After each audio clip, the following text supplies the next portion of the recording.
Welcome back to the Karen Reed retrial. Here's where I'm going to give you the highlights of what's happened in court so far.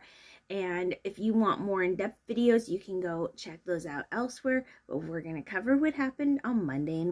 The Commonwealth got in some more clips from the Karen Reed interviews where she said that she doesn't think that John knew about her text with Brian, and that even though they might have broken up over it, she doesn't think that there would have been a confrontation either way. And I guess that helps break down the defense's thing, but the Commonwealth should really be focused on strengthening their case rather than weakening the defense's case. And we also got into some testimony with John O'Keefe's niece and nephew. That, of course, was not streamed. It seems to be just in court happening. That was there for not a long time. And then we got into some more foundational evidence. We got the people who were the crime scene investigators, who took the photos, who were doing the swabbing and the processing, and the people who collected that stuff from the Sally Port and Karen Reed's SUV. And there were reports, there was crime scene, there were measurements. It was amazing, everything that didn't happen with the Canton PD and Boston PD. The Norfolk people had it going on. But the problem was, when we got into cross-examination, we were told we didn't have to do that.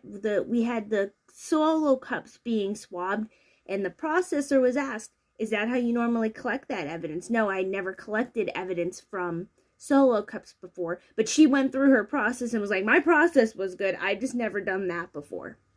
And it was like, how many solo cups did you swab? There were 6 of them. She only swabbed 1. Which one? She couldn't be sure because they weren't labeled. They weren't logged into evidence. None of them were said where what was found. She said that she was told they all came from the same stain, so that it didn't matter which one she took from. But in previous testimony, we saw that those solo cups had collected blood stains from other areas. She kept referring to a reddish brown stain because she could not determine if it was blood or mud or whatever, and that it was turned over for DNA testing. She was just the processor of that information. Then it was pointed out that she had reversed images of the same sticker, so where she claimed she had done 2 glass collections, she in fact had only done 1. Then she was opening a bag of evidence that was mislabeled. She didn't know it was in it, and even though that wasn't her fault, it wasn't her bag to open, it just looks bad in front of the jury that, once again, what's in the evidence bag? No one knows.